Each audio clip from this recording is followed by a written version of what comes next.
Hi everyone, welcome to another episode of the Leadership Launchpad's Pick and Mix podcast, and we are joined, as you can see, by the amazing Jenny Webb, who I think she knows this. I already spoke to her, but she was highly recommended, ironically, by someone called Hailey, Love her. who I think is a good friend of yours, She and is, we yeah. might talk about her a little bit more in a moment.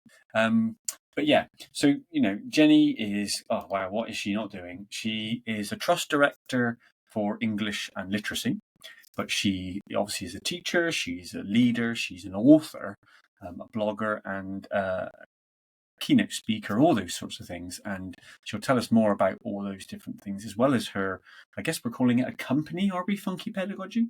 Yeah, we're a limited company. Yeah.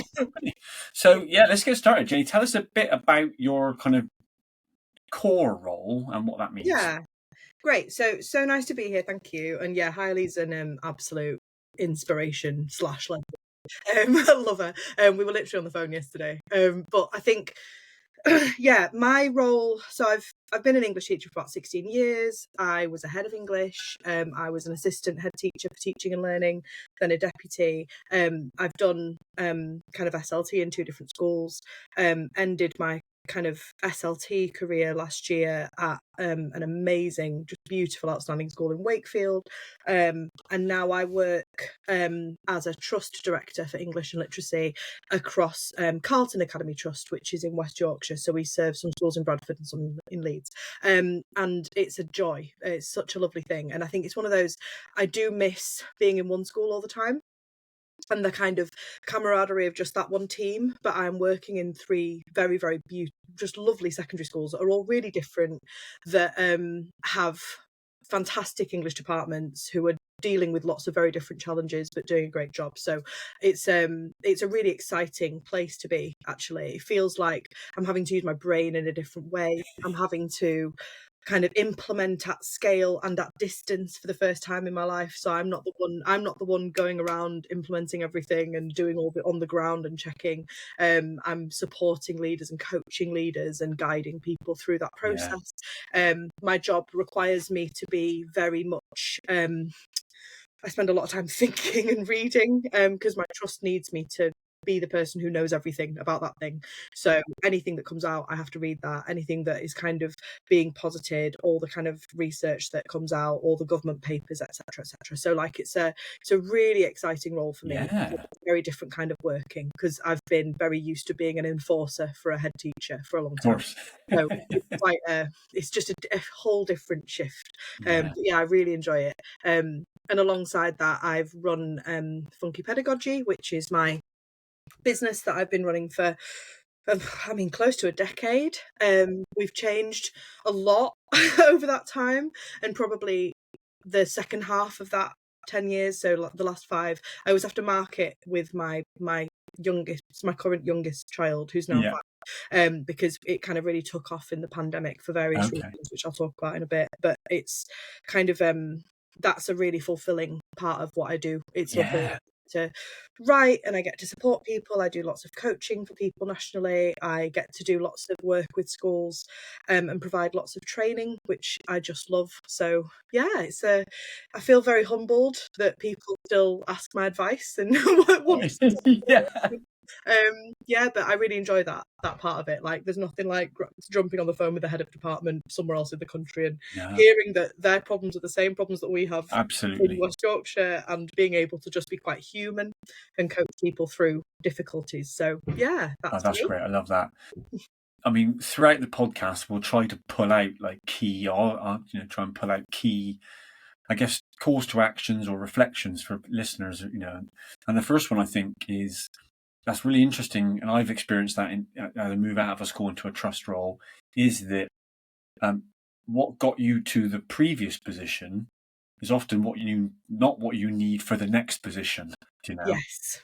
It's really tricky, isn't it? Yeah, and we often see in education people being promoted to, say, SLT, when they've been an amazing head of department Yeah. and it's not the same job. No. And sometimes I've seen lots of people step backwards actually and go, do you know, well, I wouldn't call it a backward step. I'd call it an adjustment, right? But it's that kind of people step back because they go, do you know, I was amazing at that. But this is totally my thing. And I think that's a really interesting reflection for us as leaders and thinking strategically.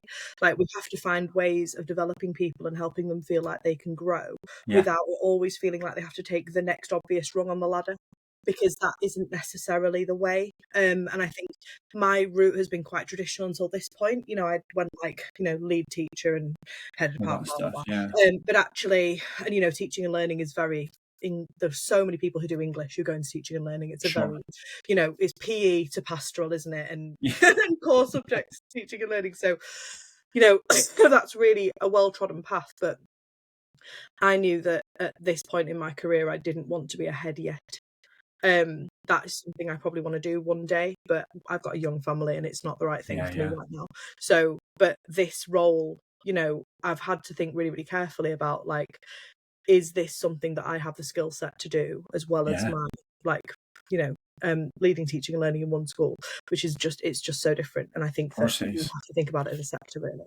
And again, it's not, you know, it's not a scheduled chat, but it's useful. But you know, I think something we've probably both experienced, I think you alluded to it when you were chatting, is this idea that once you step into a trust role, or maybe even just senior leadership in general, you are stepping, if you're doing it properly, out of the spotlight.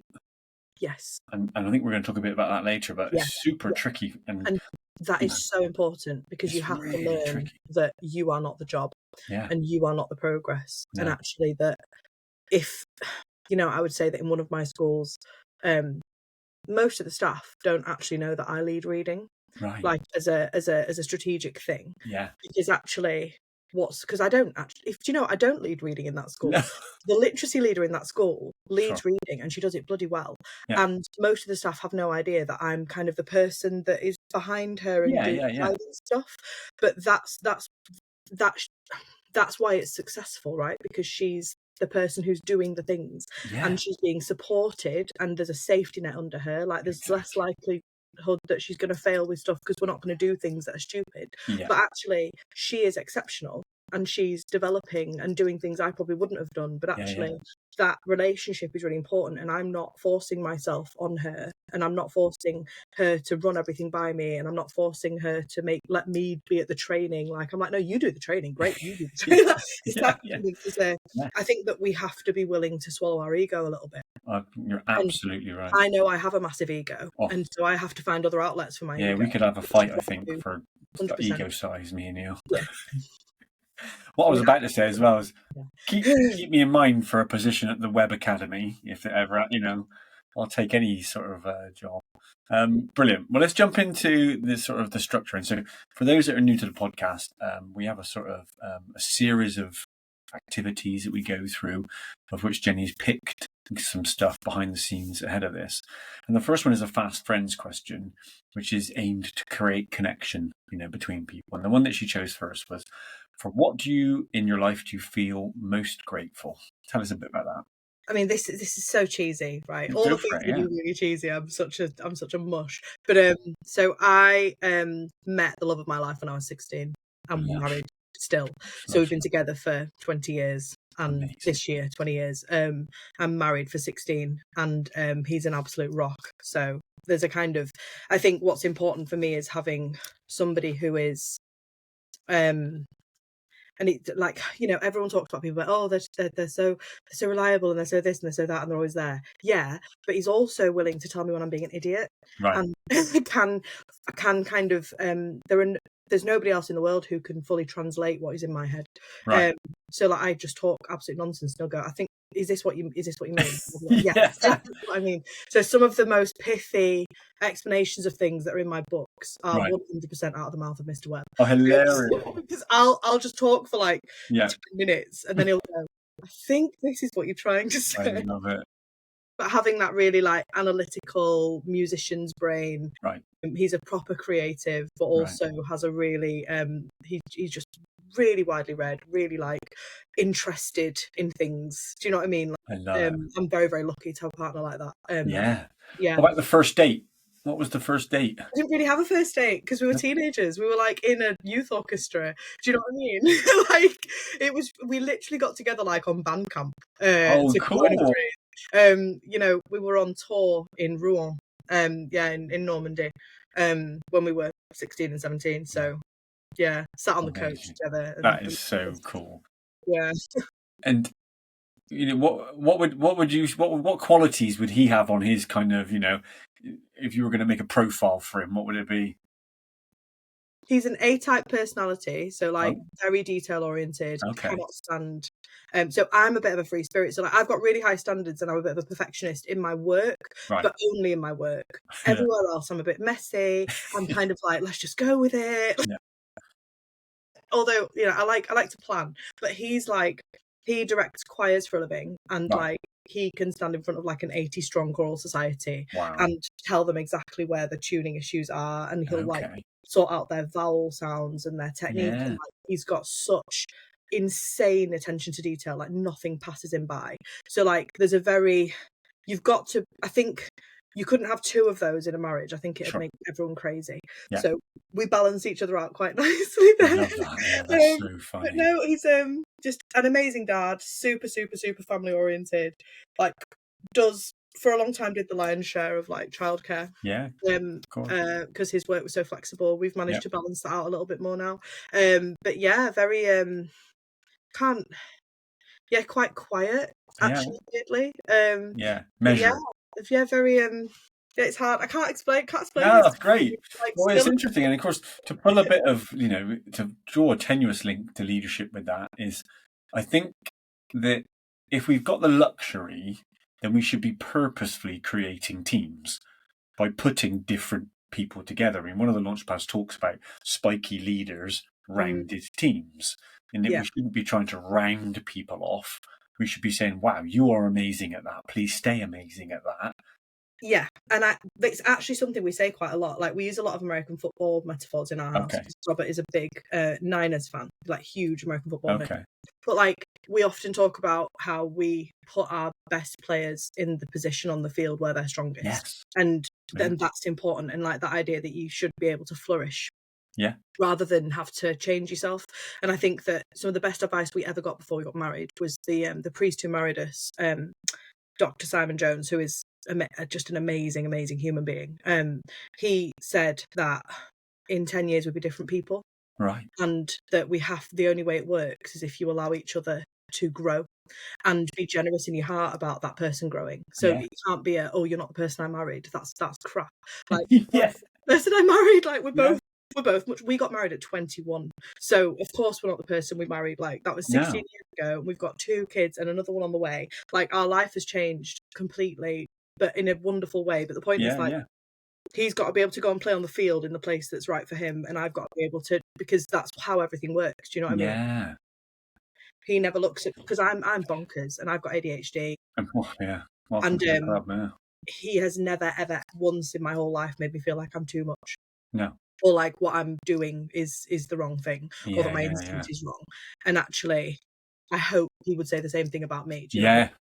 I'm just reflecting it, because my wife takes a slightly different approach in that she says, you're being weird. If I'm in a social situation, she says, you're being, and I have to go, okay. Back I mean, don't get me wrong. He'd pick me up if I was being nuts, in a situation where it was really inappropriate, I reckon. Although I think I've got better at managing that stuff. But I mean, I will, in a social setting, because we joke all the time that he married me because then I can talk to people at parties for him. Okay. Honestly, we've been at work dues for him where I have introduced him by name to people he's worked with. Hilarious. He's hilarious. But because he's just, unless he's running a rehearsal, he's very quiet. Well, I'm listening to nowadays, and it's more modern, listening to a lot of this Ryan Holiday's Stoicism. Yeah. Which, I had zero educational background, so the idea of philosophy is, I never even thought about it or touched it. But that idea of, only speaking when you can improve the situation is news to me, because I'm just blah, blah. And that's me. Yeah. Anyway, Robert, let's keep cracking on, shall we? Because we want to get to this first ignition point, which, again, if you're new to the podcast, is the idea of looking a bit more at events that have shaped leaders' lives to give us a sense of how they became who they became. And so the first one that Jenny picked is your old English tutor. It says year 1. Tell us about that. Yeah, so this was year 1 at uni. So I, without wanting to go into loads of detail, I came from a pretty challenging childhood. Single parent family, in a really rough area of Leeds. We were like, common as muck, but educated. Like, my mum's a great, like, she loves poetry and she loves Shakespeare. Sure. But I went to read English at Oxford from a really Wow. bad state school, basically. Yeah. And I was there were 2 state school kids at my college. I went to Merton, which is it's the oldest college. They would argue. Some of the colleges would argue with that, but it's like, 800 years old. Beautiful building. It's where Tolkien taught, which is why I wanted to go there, because I'm a massive fantasy nerd. And basically I ended up reading the same course that Tolkien taught at the same college that he taught at. And the man who taught me Anglo-Saxon, so Old English, Dr. John Thorpe, in my first year, was amazing. And what basically, for me, it was like, there were people at my college, there were 8 people reading English at my college, and there have been like 200 people applying for 8 places, and it was kind of, there were only 2 state school kids, but the other state school kid was actually a grammar school kid from London, so had quite a different background to me. And I was like common as muck, like, what? All right, loves. I walked into the place, and the students were great. Like, honestly, like, I got on really well with the kids from Eton, and that wasn't an issue. They were fine generally. But I had a couple of tutors in my first year who weren't particularly great, and one who was just horrible to me. Really? Just honestly horrible. And it's okay, because I've got a thick skin and I know that I'm really clever. I was like, I got full marks on my English A level, every single paper and coursework. I deserve to be here.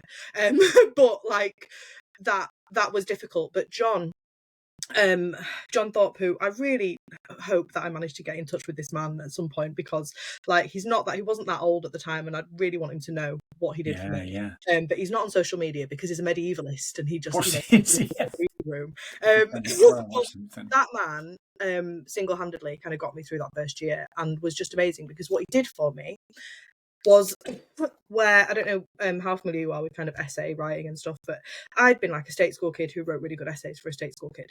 The other kids had all read all this extra stuff and had these different working patterns that I just hadn't developed yet. And so when I wrote essays, they were a little bit unpolished, shall we say. He didn't see any of that. He just saw my ideas and was really interested in my response to texts and the things that I saw. He was interested in my insight, and the others were interested in whether or not I sounded like an Oxford student. And that's just how I felt. It just felt very judgmental and a bit. I mean, I did have other tutors in later years who were brilliant for me as well, so it wasn't sad. I had an amazing experience, but like, that first year was hard. And like, John was great, and I remember one time it was this kind of radical candor thing, right, that I think is really important. He sat me down, took my essay, and said, right, you've got about 4 phenomenal ideas in this essay. They're really good. They're ideas I haven't seen before. But all of this is waffle. And he just took a pen and crossed out all of the crap. And I was like, oh my God, there's only like 8 lines left in my whole essay.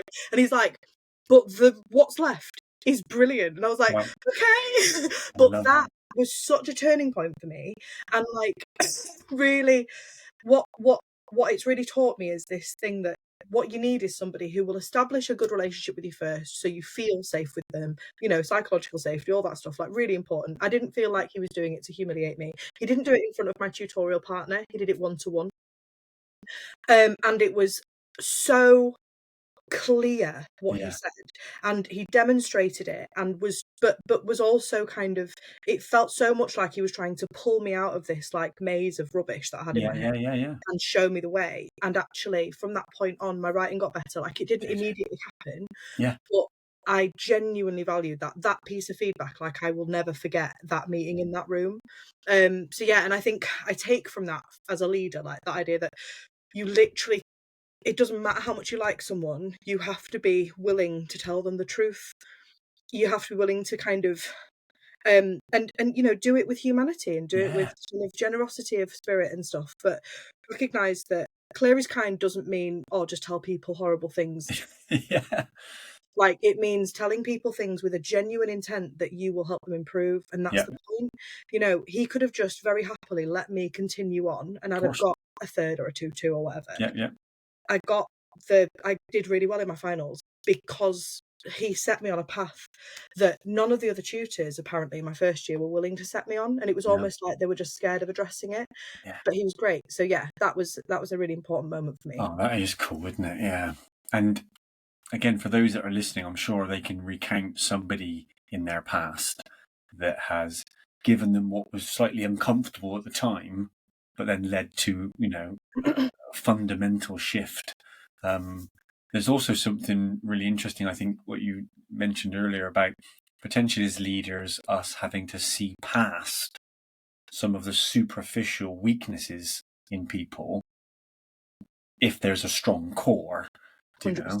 And then the other thing I was thinking about is what we talked earlier about moving up through different levels of leadership and the reality that you need different things, potentially then having a bit of radical candor around saying, look, you can step up to this next time. You've got some really core attributes that I think will be great up there, but some of the other stuff, you either need to leave it or refine it, sort of thing. Yeah. That's really interesting. It is.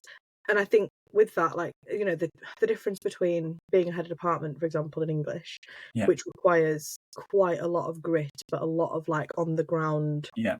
moving parts, right? And it's people big time, but it's also stuff like deadlines and data analysis and blah blah blah.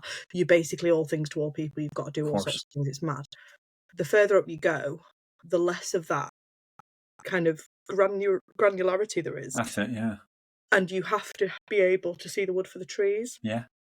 You've got to be able to like see the whole picture and make decisions which are less immediate and more kind of, you know, visionary and long term. Yeah. And people who can't do that, people who still live in that day-to-day reactive space, make really poor SLT because Yeah, it yeah. makes everyone really stressed.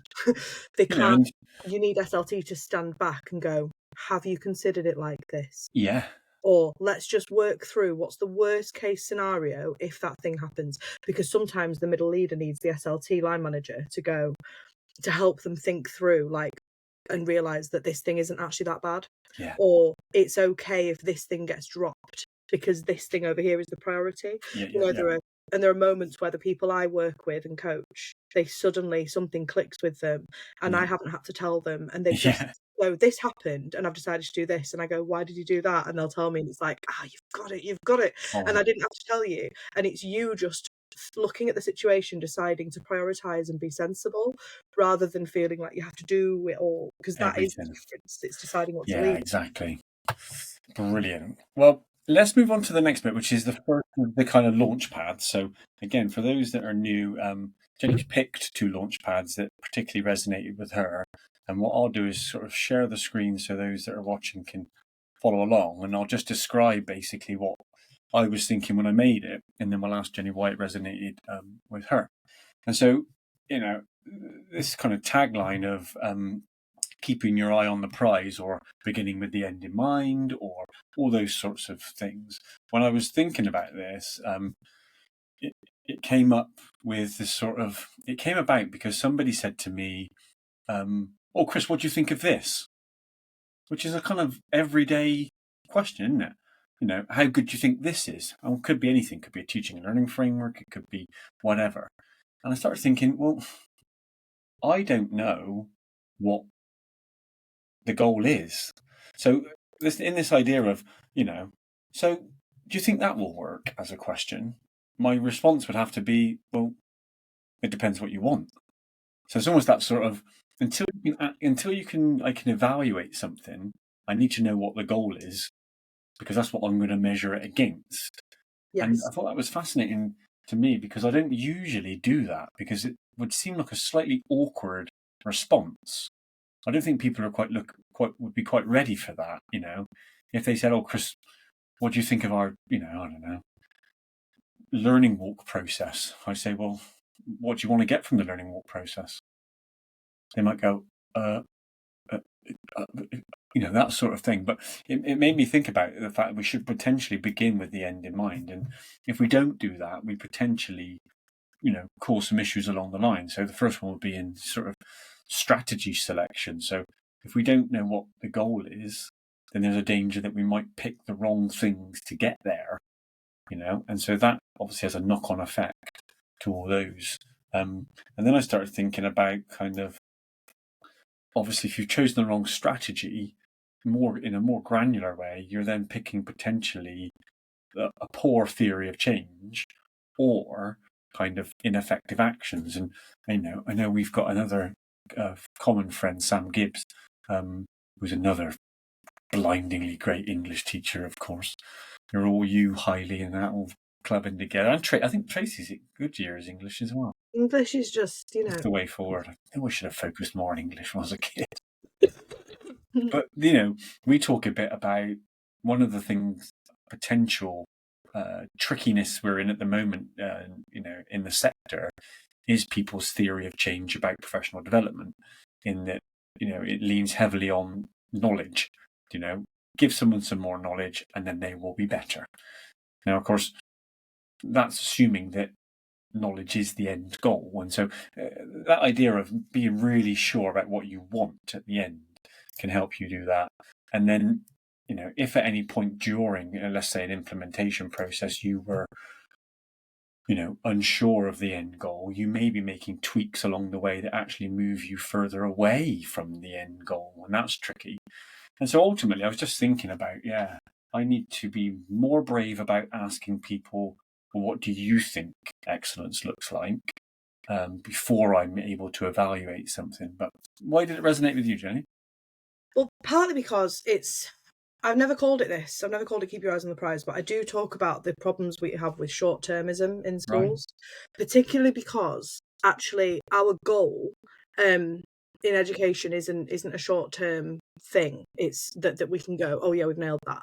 It's the long-term education of children that takes 14 years plus, right? So what's really important for me, particularly in my area of specialism in literacy, is that we often mistake the action or the strategy we've got in place for the thing being achieved. Instead of going, if it's working, we should be able to see these milestones. And this is a 3, 4, 5 year process, right? So what's really important, it's interesting, like I was asked to do a keynote for a bunch of head teachers. Last year, there were like 40, 50 head teachers in a room.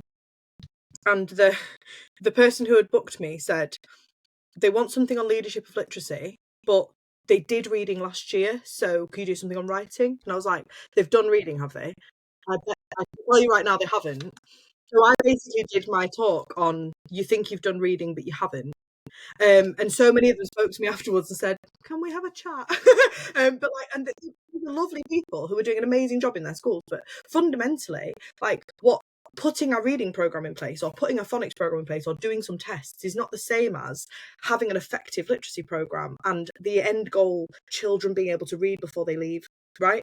So in a secondary school, we 25% of kids leave primary still not at standard for reading, and that's not primary school's fault necessarily. There's a lot of complicated factors there, but what's important is that if we're to say that anything is working, if we're to say that we've nailed it, we have to be able to have some data to back that up. And so often it's, oh no, we're doing these things, so we've nailed it. It's like, well, no, you haven't. Like, are those things having the impact you want them to? And how do you know it?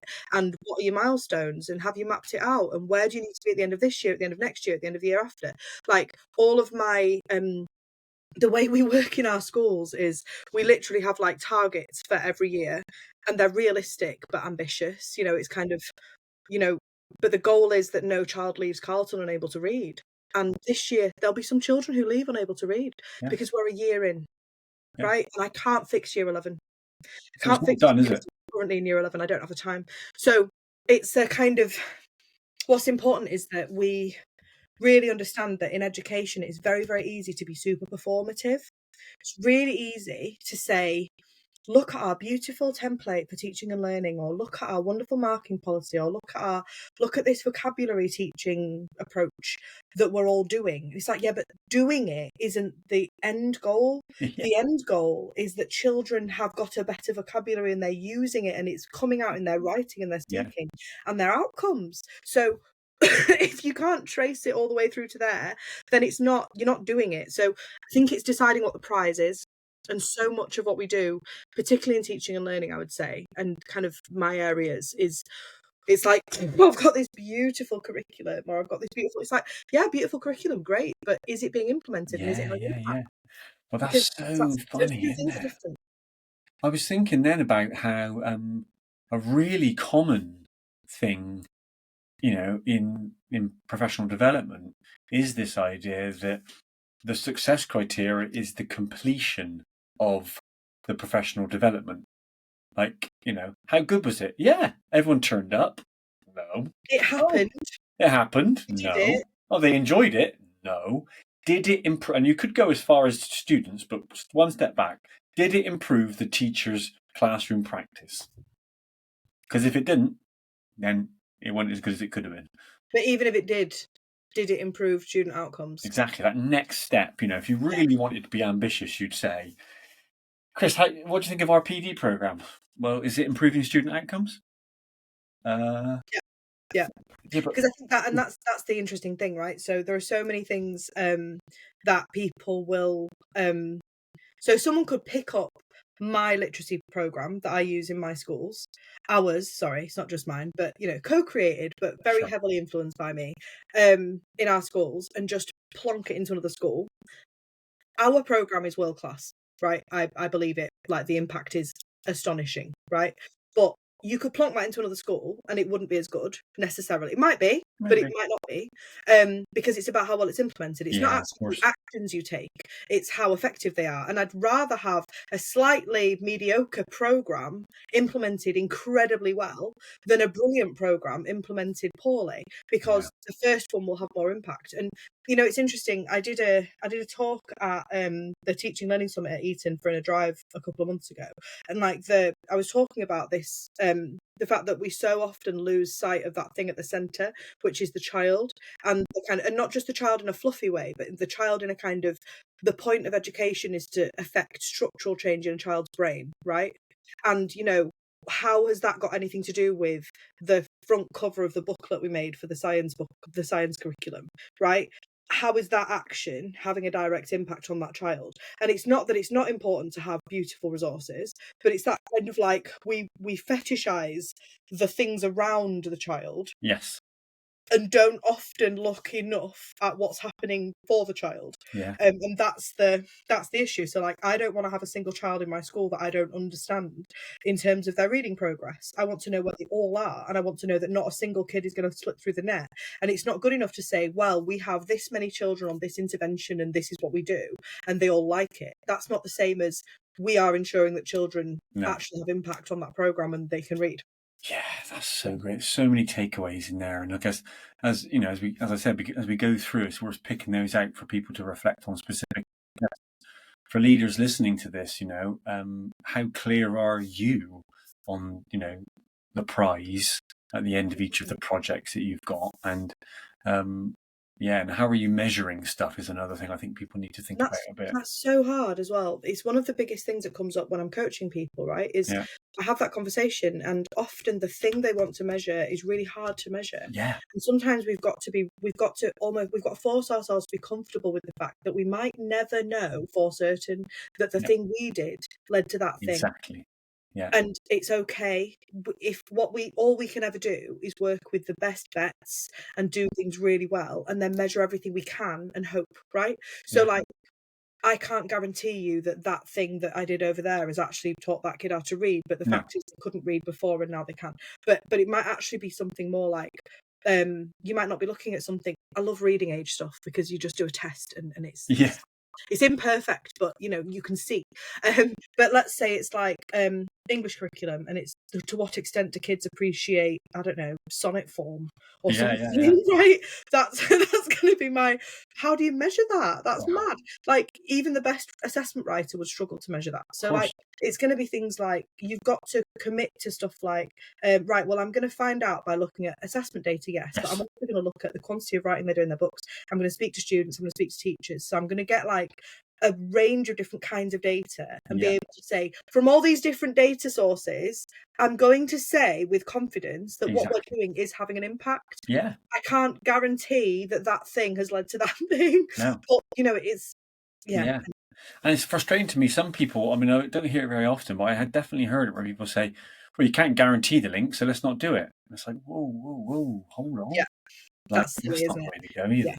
Yeah. All right. Well, this next one is another Fast Friends question that you chose, and it's about what you value most in a friendship. So tell us a bit about that. This is going to sound really callous, right? Go on. I'm a bit of a rubbish friend. Like, I'm a good friend in that when I'm there, I am, like, intensely loving and someone's friend, right? So when my friends need me, I am there. I'll drive through the night. No Active problem. listening. But I could go 6 months and not reach out. So what I value most in a friend is that they also are like that. Right. And that they don't mind. So it's tolerance. But also I think it's that kind of, I mean, all joking aside, it's the sort of, I know that this person's going to feel the same about me in 6 months after no contact as they do now. Isn't it? And vice versa. So, like we mentioned Hailey at the start, she's a really good mate of mine. She's coming to my baby shower. Do you know what I mean? Like, we're super close. And we can go months without calling, and then we can spend like 3 weeks where we call all the time. Yeah. Do you know what I mean? Like, it's there's never any, like, she's not needy, right? No. I've got some amazing friends who, like, they're not needy. They're not like, oh, I haven't heard from you for ages. They'll be like, hey, and it's like we were talking yesterday, and it doesn't matter. So, like, that's important, and I think that speaks to a level of, like, security and trust with each other. I'm not worrying that because I haven't heard from this person, they suddenly don't like me, because we're not immature, we're not teenage girls, right? We're grown up women who recognise that we all have lives, and when anyone needs someone, we are there. But if we drop off the face of the earth for a bit or go radio silent, like, that's okay. I think that's I value that a lot. Like, my oldest friend in the whole world, we used to be pen pals for years. She lives in Ireland, and, like, we are still in touch, but, like, we WhatsApp, but, like, she can literally go, you okay? And I just don't reply for like 3 weeks.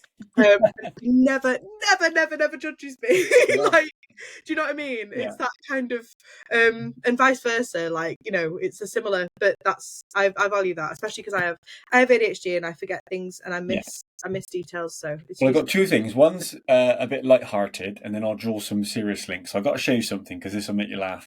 So I'm going to flash up on the screen Hailey Hughes. If you don't know who that is, then I don't know what you've been doing in education. Crazy people. But, so Professor Hailey. Professor Hailey. Yeah, this is Hailey's podcast prep questionnaire. So she came on the podcast, and this is what she wrote for her second ignition point. Okay, so if you remember what an ignition point is something fundamental that happened to this person that changed their life. Okay, so look what she wrote. Oh, I love her. Oh my God.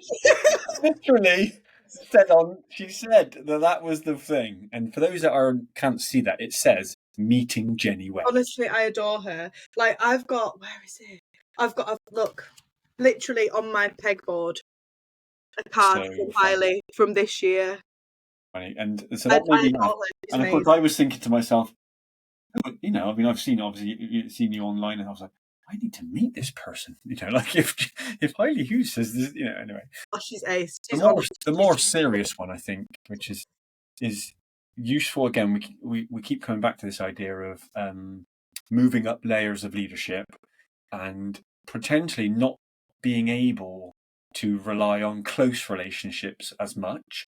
Certainly, if you step up into a trust role, those relationships get even less frequent. Hard. You know, I mean, I've got 35 schools to look after, and so I was there from the beginning. So I still know people that, you know, I used to work, but I see them less and less, which makes what you said before even more important, to be able to develop friendships that don't require as much nurturing, if that's the right word. Yeah, I think, and I honestly think that there's an it's interesting. So at my trust, I mean, we're a really small trust, and we're going to stay small. Like that, we don't have any interest in taking over.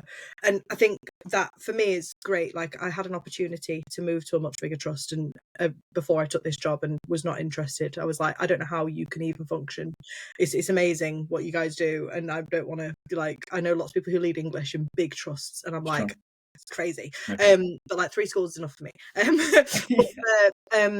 But what's really interesting is like I started in post at the same time as as the maths and science leads started in post. Okay. So we're this little trio with our fantastic boss Sarah. So we're a quartet really, and it's nice for her. Like she's got her team, but like 3 very very dynamic young women who have lots of background in SLT. We've all worked in really outstanding schools, really fantastic organisations. We bring different things to the table, but we really miss each other because we don't see each other. It's only 3 schools, and we're literally like ships in the night. And actually, when we do get together, you know, we've just said to Sarah, like, we want more meetings.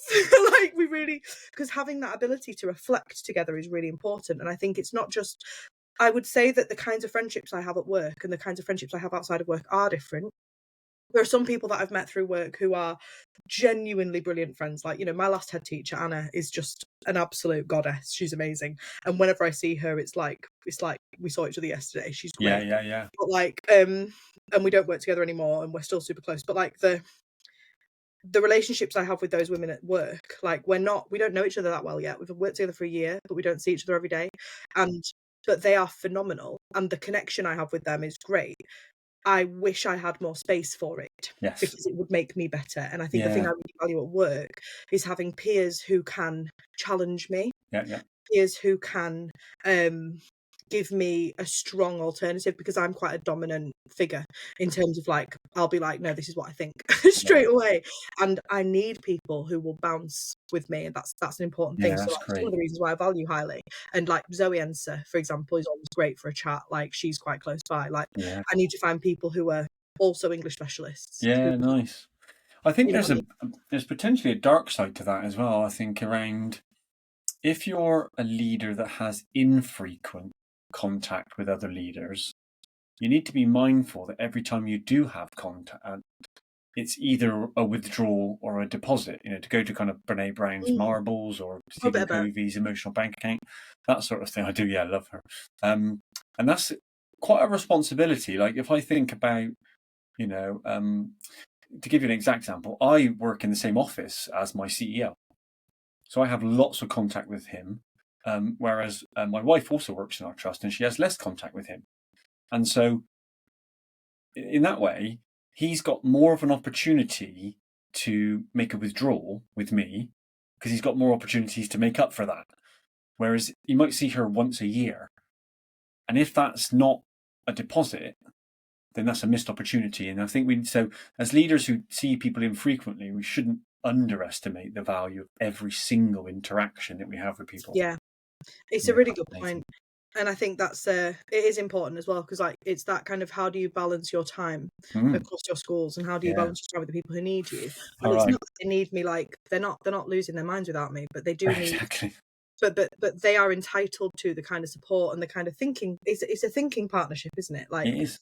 Because I don't ever think of it in terms of deposits and withdrawals. No. I actually think that I get a lot from those people as much as they get things from me. Like there's I wouldn't ever think of someone reciprocal sort of withdrawing from me. I understand. But I do think, you know, what's important is that, you know, I had a chat with one of those colleagues recently, and she was really, really struggling with not being able to balance her time across some of the schools the way she wanted to because of the situation at one school. But it's that kind of me being able to hear her and validate what she is thinking and say the same thing and say, I have the same concerns and this is what I'm doing. But actually, I think that's maybe, but recognizing that we're both experiencing it, I think we're withdrawing from each other or depositing with each other or whatever. For me to hear what she's struggling with is helping me as much. I think that's right, isn't it? Do you know what I mean? That's nice, a bit of empathy. More complex than that. So the next, second ignition point that you chose was maternity leave stroke pandemic. Tell us a bit about why Yeah. that changed your life. I mean, there's an obvious reason, but Of course. So I had a baby at 6 a.m. on the first day of the first lockdown. no. Yeah. So he was the first baby born under the new rules at that hospital. Wow. And he was born by emergency C, so it was all quite dangerous and Yeah. difficult. My husband couldn't be there Oh. because he had COVID. My wonderful mother-in-law was there. She's just an angel. My mum has cancer, so couldn't be there. But yeah, my mother-in-law was there, and she's an angel. She was wonderful, but like it was really hairy. Like we both Yeah. nearly died. It was awful. And like, you know, my now 5-year-old, he's an absolute beaut. Like he's gorgeous. But kind of that period was really weird for us because we were then thrown into this newborn phase. No family saw the baby for 4 months. But also I was on maternity leave while my colleagues were dealing with this horrendous situation. So you've got this horrendous like feeling of kind of like FOMO, but not just that, like guilt that you Exactly. are on mat leave while they're all running around like nutters trying to deal with this unprecedented situation. So that was really hard. But like, I don't want to be like, woe is me. People had it much worse. People had it so much worse. But I was also recovering from a C-section and having a horrendous time.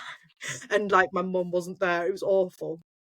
But then I also had a really unpleasant experience with my employer at the time. It's a few employers ago, who essentially was kind of, the school imploded during the pandemic. The head resigned, like went on somewhere else, and a couple of SLT left as well.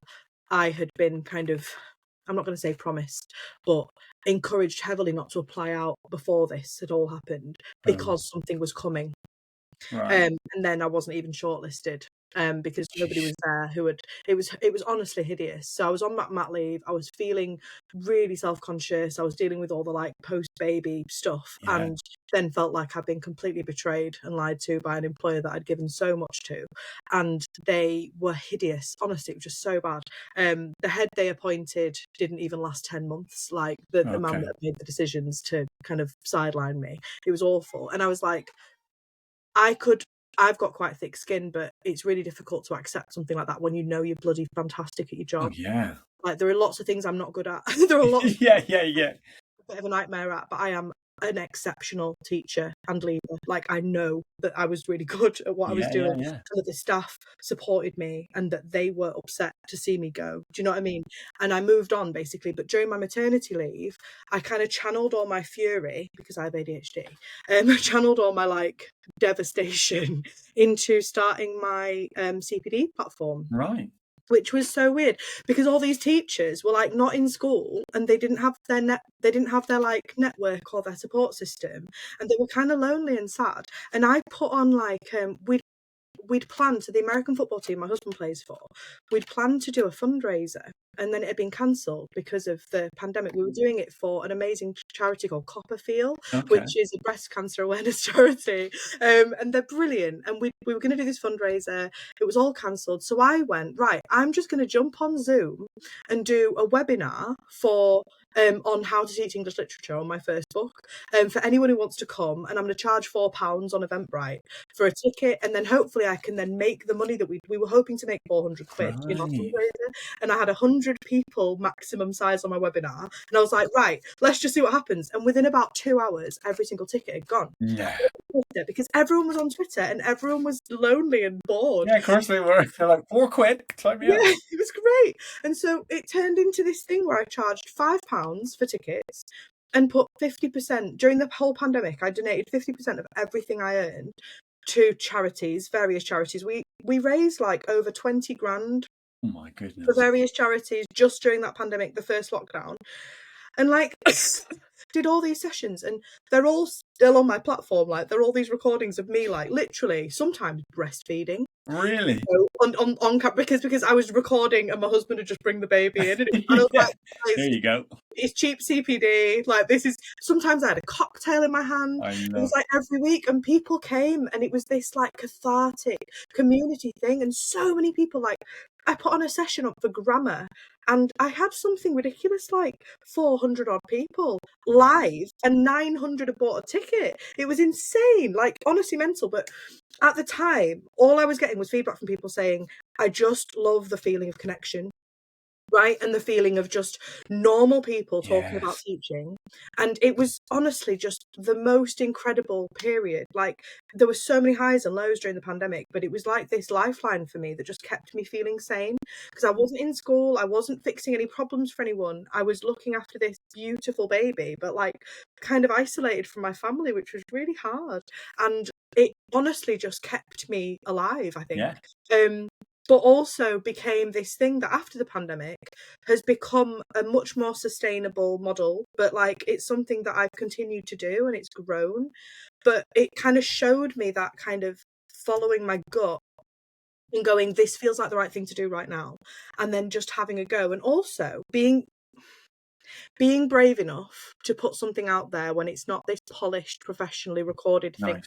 And actually, I don't think that's what people want. I think people want something practical and normal. And I remember doing some training. I won't mention the company, but like I remember going to doing some leadership training online before the pandemic, and it was just so theory based and heavy Right. and beautiful graphics and beautiful. But it was like, what is this? I'm not learning anything from Yeah. this. So when I do my leadership courses, I'm not trying to plug them here, but like I always just go, there will be no yellow dolphins. There will Yeah. be no Yeah. Yeah. theory. There'll be none of that. I'm just Yeah. going to say, here are some things that might legitimately come up if you're ahead of English Yeah. Yeah. or teaching and learning. And here are some things that I would suggest we think about. I'll reference people if I am going to use theory, but Yeah. it's so thin on the ground is the theory. Yeah. I'm talking about the application. And I think it really showed me that people didn't mind things being a bit rough around the edges. Yeah. Actually, the personality and the kind of the humanity and the kind of I don't want to say realness, but Well, yeah, it's like it's it is substance over style, isn't it? 100%. Yeah,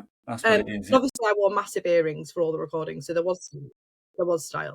Um, I'll have but to remember that next time I do some yeah, training. really important. I'll do that. Actually, yeah, Brilliant. really important Well, for the that's kids. interesting that we've talked a bit about of that sort of stuff and the idea that potentially there's some superficial stuff, but also as you move up through leadership, there are different ways of working.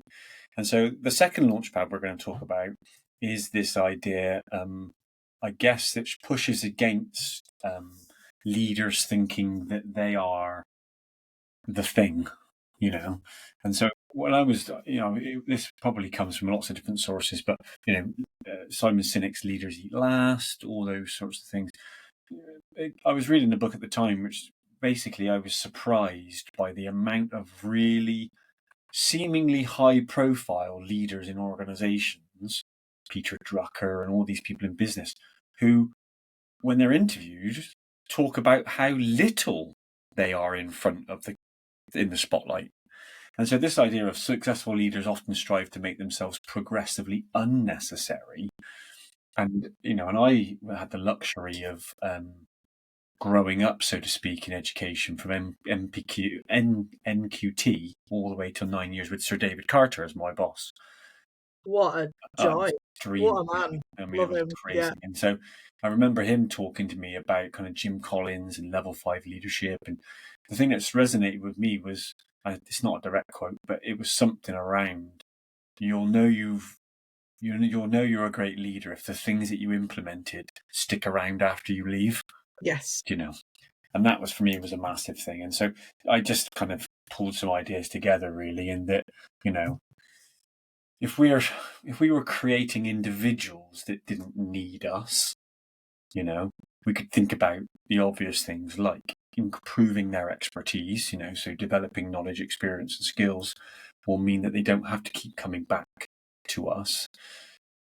In somehow improving or increasing their intrinsic motivation, so they're not looking for external validity all the time. Something about self-regulation, which is an obvious one, and then kind of increasing agency. Then I started thinking about, okay, what other things would it be? What about a task? And This one was fascinating because I've been tripped up by this a few times where I've sent tasks out, and then when they've come back, they haven't been done as I'd wanted. And then I thought, oh, that's interesting. And you initially lean to, well, they've done it wrong. And then, of course, you have to look in the mirror and go, oh, maybe I didn't, And so this idea of, if we could standardize tasks or add some sort of standard, consistency, that might help. The big one is, for me, is clearly defining the expectations. People, if you make it really clear what, the end product looks like and what the process is to get there, you equip them with the knowledge to self-regulate. Without that, a bit like the other Launchpad, they don't have a clear view of the end product or the prize. And so if they are being metacognitive along the way and thinking, oh, am I doing this right? They don't have anything to judge it against. So we've kind of stitched them up a little bit. I mean, the feedback thing is, if you can create tasks that produce instant feedback, so they don't have to wait for it, then of course that helps. And then, like you said earlier, anytime you can get people together is a massive win. And in the last one, I suppose, if you were looking for an organization that could run not by itself, but certainly without a massive oversight of a leader, there's something around bringing values to life, making sort of these cultural norms, trying to create some sort of monitoring system that doesn't require, lots of input, and then just flattening it and just distributing the leadership so that people feel like they've got autonomy, agency, whatever you want to call it, empowerment, to do their own thing. Why did it resonate with you, this one? So I've always talked about this, like particularly when I coach women who are about to go on maternity leave. Okay. Because it's about being able to help them understand that the ship is going to keep on rolling without you there, and you need to be okay with that. And actually, it's not about you; it's about the system, right? So, and the fact is that the school isn't our life, and you might move on to a different job, and wouldn't it be it's heartbreaking when you see that one really, really instrumental person leaves and everything falls apart. Yeah. That suggests that the whole thing was just relying on one personality. Yeah. And so, like, one of the things that gives me the most professional satisfaction is knowing that my previous school, where I worked for kind of 4 years, like, the things that we set up there are still there, and they're still working, not because of me being brilliant and visionary or something, but because we systematized what we did. We constantly reviewed it, and we knew that the systems we had by the time I left were the right systems. But also, the person who took over was very clever, very, very, very capable. We did a proper handover, and that person has been able to look at those systems, maintain what works, but make tweaks where it's not something that relies on me. Yes. It didn't rely on me talking to people and it being like a cult of personality, because actually I'm very aware of what I'm like. And naturally, when I first started when I had any kind of leadership role originally, my natural inclination is to be like a leader of men and to inspire and for it to be about me, and I pull it through by sheer force of will, because I'm quite a dominant personality. But actually that's a way to burn yourself out. Yeah. It's not a way to ensure that you're giving that organization the best of you, right? The best of you is putting that stuff in place, doing that initial work, and then ensuring that it's self-sustaining, and then stepping back. Yeah. And I think it's a really, really difficult thing to do. Super tricky. And if it's feeling too hard, if you don't trust that it will work without you, then whatever you've done is too complicated, in my view. So it's like, why couldn't that be picked up by someone else? Yeah. Am I doing too much? Am I doing something a bit nuts? So and it really resonates with me as well, because in many ways, I think it's the same as parenting, right? The goal of being a parent is not to have young people who grow up into adults who still need you to tie their bloody shoelaces. Yeah. That's not your job. You want your kids to come back and have dinner and like go on family holidays or whatever, but you do not want them to need you to do their tax return for them. Well, I got to tell you something, and I didn't expect to admit, I was going to admit this afterwards, but it's relevant now on the podcast, right? So my wife's out for the day, and my kids, 14 and 11, are having like a personal day, and I've completely forgotten to make them any lunch. Yeah. So after this, I'm going to go and see if they've had any lunch. I bet they've managed. I bet they've sure they have. And if they haven't had proper lunch, they've definitely had snacks. Exactly. Teenagers, they wouldn't let you do this. No, they wouldn't. My 5 and 9, almost 9-year-old Yeah. would not tolerate that. They'd be like, they'd have gone and raided the biscuit Of cupboard or course they something. would have. You know what I mean? Brilliant. But I think that's the, you know, I don't want to be, I obviously don't mean that to think that I think of people I work with as my children or something weird like that. But it's the same principle, right? It's how can I give these people, how can I set standards, show them what it looks like multiple times, and but also allow them to have agency, Yeah. right? I'm not just saying to my kids, this is how you do this. I'm saying, how do you want to do it? Let's talk about the best way of doing it. Let's try a few different things out. You know, there's a kind of, you know, my 5-year-old literally just been painting these little porcelain, like not porcelain, like plastic I know what you mean. dinosaurs, and like we've been trying different things out and mixing different colours, but I haven't been saying you must paint this colour. No, I love that. It's co-created, right? And I think that when I talk about, they really resonated with me right now because I am currently planning my handover so that I can be gone for maternity leave. Yeah. And the systems that we've got in place, they're there, but they're young systems. I've only been in post a year. So they're young systems. They've not been tried and tested with all the things that could be thrown at them. And it's about supporting those colleagues to, there are some things that just have to be done a certain way at a certain time of year, like reading tests and data analysis. But there are some things where they're going to flex and they're going to think about how to handle staff absence or think about how to handle student cohort challenges. I'm not going to see the new year 7s when they arrive, so I'm not going to be able to see firsthand what the challenges are. That's something they're going to have to respond to themselves. And so it's about putting things in place that are going to scaffold the things that just have to be done, but also give them the confidence to make decisions without me there, and the confidence also that any decision they make is not going to be the end of the world if it's not a decision I would have made, and it will be fine. Like there are, you know, and I think that that's really important. And my ultimate goal all the time, like when I lead that team across the trust of people who are leading English and leading literacy, they're different people. We've got it also kind of nicely designated, but like those people, I don't want to be doing the same job with them in 5 years as I do now, or even 2 years. I want that job to look different. Because it should. If I've got the same team in place, they should be doing different things. They should be going through the ranks and like in slightly more senior positions, and they should be able to make more decisions without me there. And the types of things I can do for the trust will shift because my time won't be as. Does that make sense? It absolutely does. Yeah, and I think I was going to say that the two call outs, I suppose, you know, the two reflection points or calls to action for leaders listening are kind of, you know, what would happen to the things in your school that you lead if you left? That would be a good reflection. And also, how are you developing others to take your job, I suppose, is another useful thought. And it's also, right, if you can't put your hand on your heart and say, I know for a fact that thing will continue even if I wasn't there tomorrow, part of it it's not just do other people know how to do it, it's do other people believe in it. Yeah, that's fascinating. So if the willingness wouldn't be there without you, that is a problem. That's a problem. It's a massive problem. And so that's part of the thing. So like, yes, there's the how do we analyze reading age data and how do we assign intervention group pathways or whatever. That's all that's slightly easier in many ways. It's the how do we keep going with this thing that we have committed to, even when there are other pressures on us, and how do we make sure it doesn't get dropped without Jenny here? Because Jenny wouldn't let us drop it. But if Jenny wasn't there, would someone else be like, well, you know, maybe this other thing's more important, and off we go, you know, because you just need a bloody Mockstead to come in and say, oh, work on questions. Really important, you know. So it's that kind of do people believe it like you believe it? Yeah, wicked. All right, well, we've come to the end, sadly, but we've got one more question. And so the last question that Jenny's picked for the Fast Friends is a long one, but it says, your house containing everything you own catches fire. After saving your loved ones and pets, you have time to safely make a dash and save one item. So everyone's safe, but what's the one thing you're going to go back to get? So it's really, I've gone back and forth over this. Okay. So because there are some things you can replace like financially and they're insured, but so I'm going to give you two answers.